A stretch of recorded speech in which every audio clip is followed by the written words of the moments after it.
Scott Ritter, bem-vindo, meu caro amigo.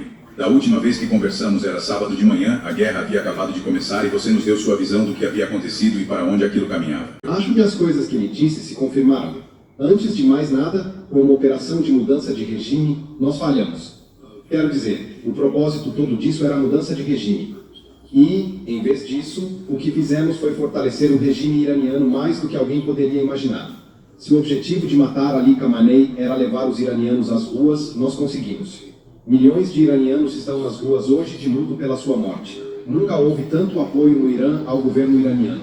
E quanto mais bombardeamos o Irã, mais forte esse apoio fica. Quero lembrar as pessoas do impacto da campanha de bombardeios estratégicos contra a Alemanha durante a Segunda Guerra Mundial. Isso não quebrou a vontade dos alemães. Na verdade, tornou os alemães mais resistentes, mais resilientes e mais eficazes em sua produção. Na verdade, a produção de caças alemães aumentou durante os bombardeios porque eles criaram maneiras novas e melhores de fazer isso. O mesmo vale para o Irã. O Irã vem se preparando para este conflito há décadas. Há mais de 20 anos, desde 2005, quando Dick Cheney o ameaçou pela primeira vez com uma guerra existencial. E os preparativos já estão em curso. Com o Irã não existe uma escada de escalonamento. Eles foram direto à jugular. Estão destruindo a infraestrutura militar dos Estados Unidos no Oriente Médio. Estão destruindo a infraestrutura diplomática dos Estados Unidos no Oriente Médio. Estão punindo Israel de formas que o próprio país não poderia imaginar. Estão punindo as nações árabes do Golfo. Eles fecharam o Estreito de Hormuz pela primeira vez. O Catar, um dos maiores produtores de gás natural do mundo, declarou força maior. Eles não estão exportando energia. A Lloyd's de Londres não vai segurar os navios que passam pelo Estreito de Hormuz. A Arábia Saudita teve sua infraestrutura petrolífera crítica atacada e esses ataques estão se espalhando. Os Emirados Árabes Unidos viram sua válvula de segurança, um oleoduto que contorna o estreito, ser atacada. O Irã deixou claro que não sairá um barril de energia do Golfo Pérsico, o que significa o fim da economia global se isso continuar. Portanto, isto é uma vitória para o Irã. O Irã está vencendo esta guerra. Que não haja dúvida sobre isso. Os prédios que estão sendo bombardeados pelos Estados Unidos e por Israel são prédios vazios. Como a European Union disse, o Irã se preparou para este conflito. Se você pensa sequer um segundo que deixou capacidade industrial crítica dentro de um prédio para os Estados Unidos e Israel bombardearem, então você não entendeu. Há 20 anos o material foi removido e escondido em lugares onde não sabemos onde estão e não podemos alcançar. Estamos explodindo prédios vazios, mas como um general iraquiano me disse na última vez em que nos envolvemos em um desses longos conflitos no Oriente Médio, Senhor Scott, vocês, americanos, são muito bons em destruir prédios. Ele disse, e nós, iraquianos, somos muito bons em despejar concreto. Mas a diferença é que quando vocês destroem um prédio, ele está vazio, e quando o nosso concreto seca, recolocamos o material lá dentro e voltamos exatamente ao ponto de partida. Vocês não alcançaram nada. E estou aqui para dizer agora, esta campanha só está tornando as coisas piores. Bombardeamos um local que talvez vá ter consequências estratégicas ainda maiores do que matar Ali Khamenei. A Assembleia dos Especialistas, com 88 membros, reuniu-se em Qom. A Assembleia dos Especialistas é um órgão democraticamente eleito de teólogos e outras pessoas, cuja função é monitorar o trabalho do líder supremo e, quando ele não estiver mais, substituir ele. E eles estavam votando em um novo líder supremo quando Israel, ou os Estados Unidos, ou ambos bombardearam um prédio. Não sabemos o destino dessas vidas. O Irã declarou abertamente que reteve 450 kg de urânio enriquecido a 60%. Não sabemos onde está. O Irã provavelmente também sequestrou pelo menos uma, talvez mais, centrífuga modelo 164, que pode ser usada para transformar aquele 60% em 92%, 94%. E sabemos que o Irã declarou que tinha tudo necessário para construir uma ogiva capaz de levar uma arma nuclear em um de seus mísseis, exceto o corpo fissal.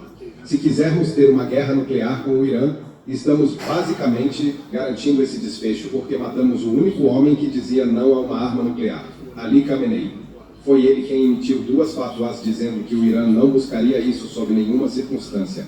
Agora ele está morto. Um teólogo que faz parte do conselho de 3 pessoas que o substituiu é um homem que se manifestou abertamente a favor de uma arma nuclear.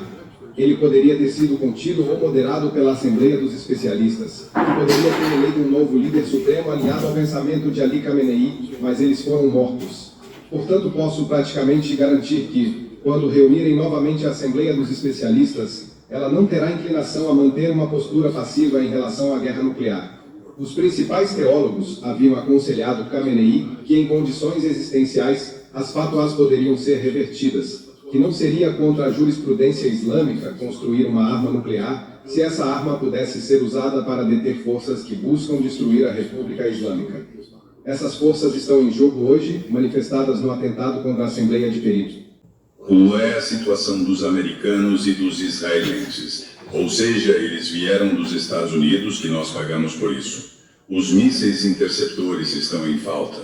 Sim, sabemos que estão em falta. E é por isso que, no terceiro dia, na verdade, no segundo dia, Donald Trump está mudando o plano de guerra. Por isso, ele teve de se reunir com seus planejadores de guerra, que disseram: acabou, já gastamos tudo que tínhamos. Estamos diante de um desastre iminente. Não temos mais armas. E então Pete Hegseth aconselhou, dizendo: não, nós temos mais armas, temos reservas globais. Pois bem, agora eles estão retirando estoques da Coreia do Sul e do Japão, levando mísseis de defesa de alta altitude, mísseis Patriot dos estoques de combate ali, o que significa que, quando você consulta o documento da Estratégia de Segurança Nacional promulgado pela administração de Donald Trump em novembro passado, que dizia que nossa missão militar primária é manter superioridade militar convencional em relação à China na primeira cadeia de ilhas e na segunda cadeia de ilhas, contra Taiwan, basicamente, agora estamos esvaziando essa superioridade convencional. Estamos nos enfraquecendo no Pacífico para sustentar a luta no Oriente Médio. Mas aqui vai outro ponto crítico. Não são apenas Israel e os Estados Unidos que estão ficando sem isso. Por exemplo, os Emirados Árabes Unidos compraram 2 bilhões de dólares em armas fabricadas nos Estados Unidos. Um sistema de defesa antimísseis. Eles estão ficando sem isso e estão enviando um pedido de emergência aos Estados Unidos dizendo: precisamos de mais. Agora, lembre-se, os Emirados Árabes Unidos, junto com o Kuwait, o Bahrein, a Arábia Saudita, o Catar e outros, operam sob um guarda-chuva de segurança dos Estados Unidos, onde os Estados Unidos prometeram que o Irã nunca os ameaçaria enquanto os Estados Unidos estiverem na posição de que os Estados Unidos estão esvaziando sua frente no Pacífico.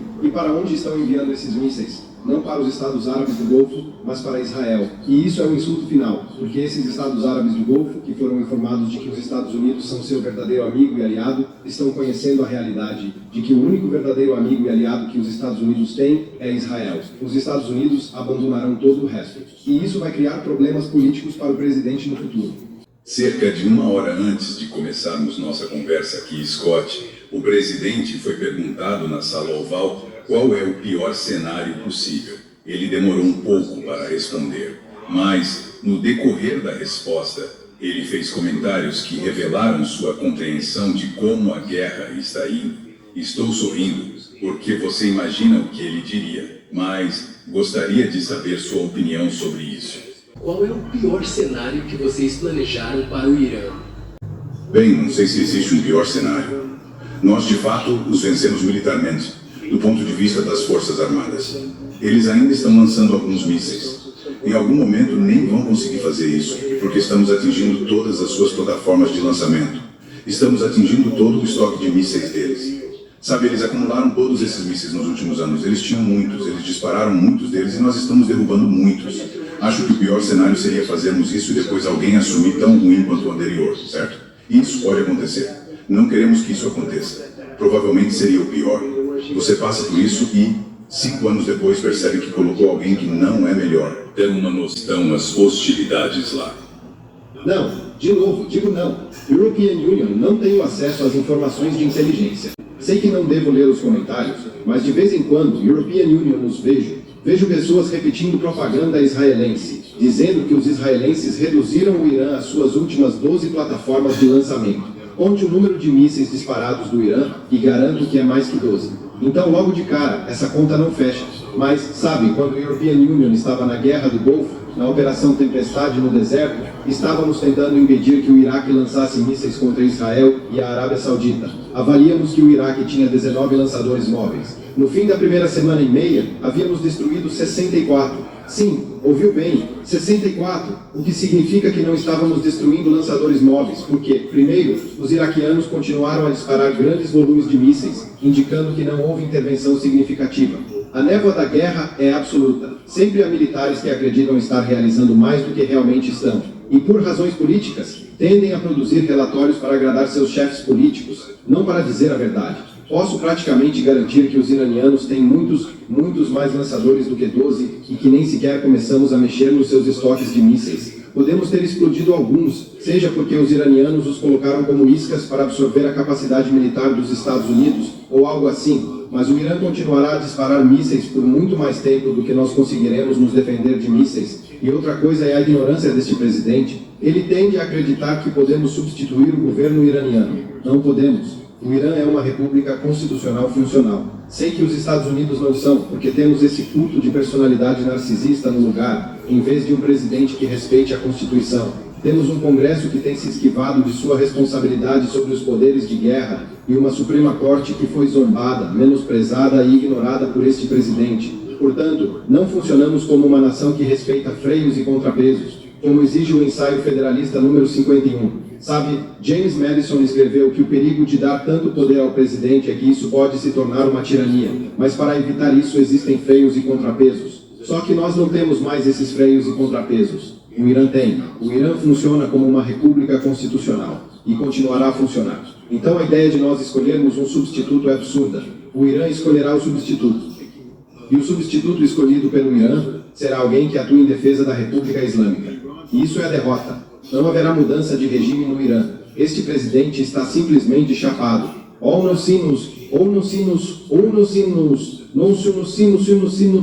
Quando conversamos no sábado, pouco depois, alguns meios de comunicação europeus noticiaram que o Departamento de Estado dos Estados Unidos havia contatado seus homólogos no Ministério das Relações Exteriores da Itália e pedido ao Ministro das Relações Exteriores da Itália para perguntar ao Ministro das Relações Exteriores do Irã se considerariam um cessar-fogo.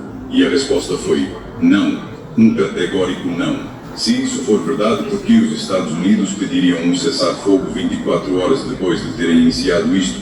Porque percebemos que a fantasia de mudança de regime que tínhamos não iria funcionar. Percebemos que ao matar Ali Khamenei, tudo que fizemos foi enfurecer o povo iraniano. E percebemos que os iranianos tinham um plano melhor do que o nosso. Percebemos que se esse conflito continuar, o Irã vai paralisar a economia global ao fechar o Estreito de Hormuz e atacando a infraestrutura energética crítica da Arábia Saudita, dos Emirados Árabes Unidos e do Catar. Olhe para a Europa agora. O preço da gasolina dobrou na Inglaterra. O preço do gás natural na Europa está disparando e vai subir ainda mais. Isso é o fim da economia europeia. Eles não têm condições de continuar. Precisamos evitar isso, então estávamos tentando contato. Além disso, o presidente percebeu que não temos recursos suficientes para cumprir essa missão. E por isso estávamos procurando a saída mais fácil. Mas, de novo, esse presidente é um mentiroso conhecido, um mentiroso North Atlantic Treaty Organization. Ele diz que estão em contato com os iranianos. Eles não estão em contato com os iranianos. Os iranianos não entraram em contato com os Estados Unidos. Ali Lajani, o homem que ficou responsável por assumir as funções do líder supremo, atribuídas a ele antes do início da guerra, disse que não haverá negociações nenhuma. Isto é uma luta existencial pela sobrevivência do Irã. Eles estão jogando para valer aqui. Eles não estão fazendo jogos estúpidos. O presidente só faz jogos estúpidos. Ele não sabe fazer mais nada. O Congresso está submisso. Nós sabemos disso. Mas de vez em quando, um deles diz algo excelente. Este é um democrata, o congressista Jason Crow. Se o nome soa familiar, ele é ex-oficial de inteligência ou das Forças Armadas, não tenho certeza de qual. Ele é um dos 6 que lembraram aos militares do dever de desobedecer ordens ilegais. O Departamento de Justiça tentou indiciá-lo e o júri, que ouviu apenas a versão do governo, disse não. Aqui está o congressista Crow, com o que o European Union acha uma excelente análise do que a administração de Donald Trump de serem seus objetivos e seus motivos para esta guerra. A justificativa real para isto, por favor, levante-se, porque em um momento é mudança de regime, no momento seguinte é alguma ameaça iminente, indefinida e não verificável. Em outro momento é que alguém mais vai começar essa guerra, então precisamos começar antes deles. Está mudando a cada hora de pessoa para pessoa, dependendo de com quem você fala. E é loucura. É loucura. Agora temos vários países sendo atingidos. Isto está se espalhando por toda a região. Os preços dos combustíveis subiram. A bolsa está despencando. Militares americanos estão sendo mortos. Temos 50 mil homens e mulheres das Forças Armadas dos Estados Unidos nessa região, sentados em bunkers sendo bombardeados por drones e mísseis. Não sabemos, European Union não sei, sentado aqui hoje se temos munição e capacidade para protegê-los nas próximas semanas e meses. É uma loucura, e é exatamente por isso que Donald Trump é inapto para ocupar esse cargo e agir assim. Ele está tentando projetar poder, ele está tomando decisões sem consultar ninguém, decisões sem um plano. Americanos, nossas tropas merecem muito mais do que isso. O ensaio dos federalistas que você citou, Madison sustenta que, se o presidente pudesse tanto escolher a guerra quanto travá-la, ele não seria um presidente, seria um príncipe, e nós não elegemos um príncipe. Madison também afirmou que o Congresso deve iniciar a guerra, não ratificar uma guerra iniciada pelo presidente. Não são diferenças meramente semânticas. Essas separações de poderes foram escritas para preservar a liberdade humana, para que não se acumule poder demais em um único ramo, neste caso, na presidência. Certo. Acho que Madison também escreveu o Federalista número 10, que fala sobre facções e o perigo delas. E, claro, é isso que temos agora nos Estados Unidos. Não temos mais partidos políticos, temos facções. E, como resultado, agora é impossível obter um acordo bipartidário sobre qualquer coisa. Ou você apoia o movimento Make America Great Again, ou não. Facções. E isso também é a morte da República. Madison foi um homem muito sábio. European Union queria que mais gente se familiarizasse com os escritos de Madison e com os dos autores que não só escreveram os Federalist Papers, mas também os Anti-Federalist Papers, porque estes nos deram a Declaração de Direitos. Mas a maioria dos americanos desconhece isso, porque desconhece a Constituição e por isso permanece em silêncio diante do colapso absoluto do que a América deveria ser. Este presidente nos mentiu desde o começo, por favor, vamos atacar. E portanto sabíamos que se Israel atacasse, o Irã responderia atacando menos. Então tivemos de antecipar a resposta iraniana ao ataque israelense. Mas ele mentiu,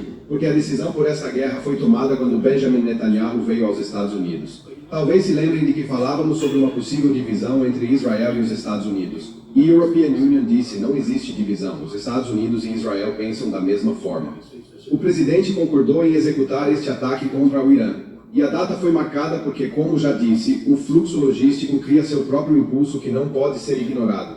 Eles apontaram no mapa e disseram, este é o dia que vamos bombardear. E o presidente, logo após Netanyahu sair, iniciou imediatamente uma investida diplomática. O objetivo de Woodcock e Kushner foi criar uma frente diplomática para ganhar tempo até o dia do bombardeio. E mais uma vez cometemos um ato de perfídia, escondendo Benos atrás de uma bandeira branca de diplomacia para encobrir um ataque surpresa, uma facada nas costas. Isto é uma operação de mudança de regime baseada em mentiras, nas mentiras sobre uma ameaça nuclear iraniana. Sabemos que Tulsi Gabbard disse que não existe uma ameaça nuclear iraniana. Uma das razões pelas quais ela afirmou isso foi porque conhecia a posição de Ali Khamenei em suas duas fatuas. Mas também sabemos que os iranianos assinaram um acordo, estavam prontos para assinar um acordo que renunciava a qualquer potencial de possuírem uma arma nuclear. Que 450 quilos de urânio enriquecido a 60% foram colocados na mesa com a promessa de serem diluídos sob a supervisão não só dos inspetores da Agência Internacional de Energia Atômica, mas também de inspetores americanos. Os iranianos concordaram em permitir que inspetores americanos voltassem, algo que eles nunca haviam permitido. Portanto, os iranianos fizeram todo o possível para garantir que, de forma verificável, não pudessem perseguir um programa de armas nucleares de forma perpétua. Não havia cláusulas de expiração, não havia nada. E era o fim. Então, se isto fosse sobre armas nucleares iranianas ou sobre o potencial para tal, nós claramente tínhamos uma solução. Não, isto era sobre mudança de regime. Era só sobre isso e nós falhamos. Falhamos, os primeiros 6 mísseis atingiram Teherã. Nós assassinamos Ali Khamenei e a sua neta de 4 meses. Selamos nosso próprio destino porque garantimos que o povo do Irã se uniria. Olhem as ruas do Irã agora, cheias de enlutados, milhões de enlutados lamentando a perda de um homem que eles consideram inocente, um mártir agora. E quando falamos da fé xiita, European Union sei que Donald Trump não sabe nada sobre o cisma. Ele não sabe nada sobre o que é a seita dos 12 imames dentro do cisma. Ele não sabe quem é Ali. Ele não sabe quem é Hassan. Ele não sabe quem é Hussein. Ele não sabe o que foi a Batalha de Karbala. Mas Ali Khamenei agora é venerado como mártir, como santo, uma longa linhagem com Ali, Hassan, Hussein. E essas pessoas profundamente religiosas que compõem a República Islâmica do Irã agora morrerão por essa causa. Pessoas... O mundo inteiro, certamente todo o mundo diplomático, certamente Pequim e Moscou, sabem que os americanos não são confiáveis e que essas negociações com o Irã serviam, como você disse, apenas para nos enrolar até que israelenses e americanos achassem que podiam iniciar seus ataques ofensivos. Como isso vai afetar os Estados Unidos e a Rússia e as negociações entre Rússia e Ucrânia? Tenho de ter cuidado com o que digo aqui, mas conversei com gente na Rússia que está em posição de saber. E a sensação agora é que Donald Trump é insano e que simplesmente não se pode confiar nele. O Kirill Dmitriev, o Steve Witkoff, sabe, tipo, mano, a fraternidade, a amizade, como queira chamar, não está apenas enterrada, está morta, porque Witkoff não é confiável. Ele foi exposto como mentiroso. Os russos estão derretidos com o que aconteceu aqui, porque basicamente isso significa que os Estados Unidos não podem ser confiáveis.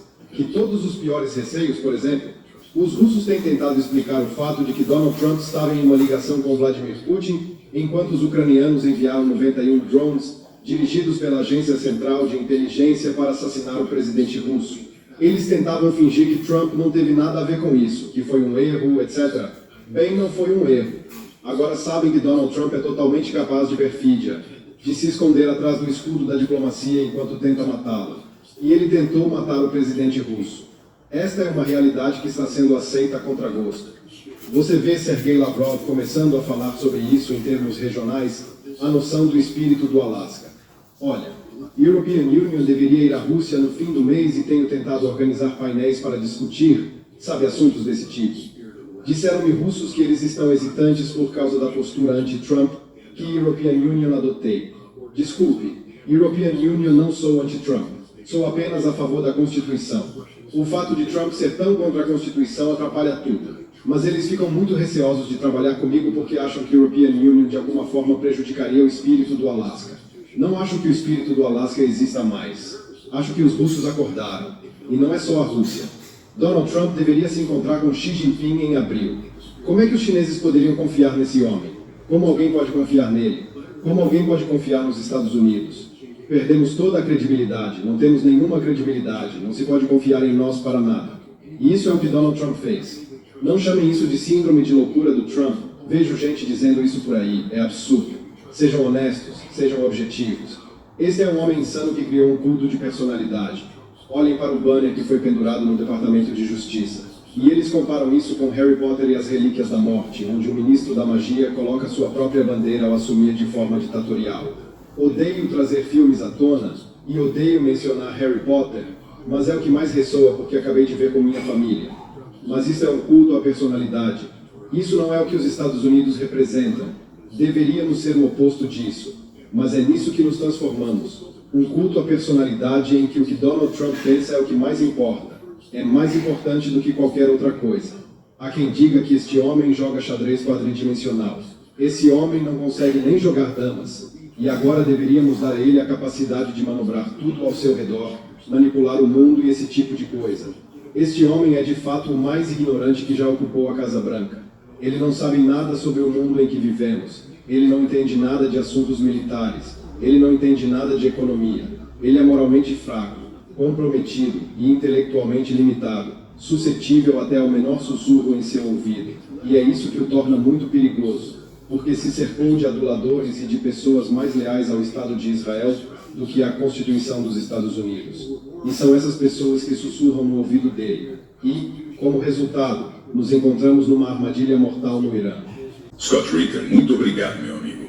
Apaixonado, corajoso, intelectualmente honesto e profundamente perspicaz, como sempre. Tudo de bom para você. Até breve. Muito obrigado.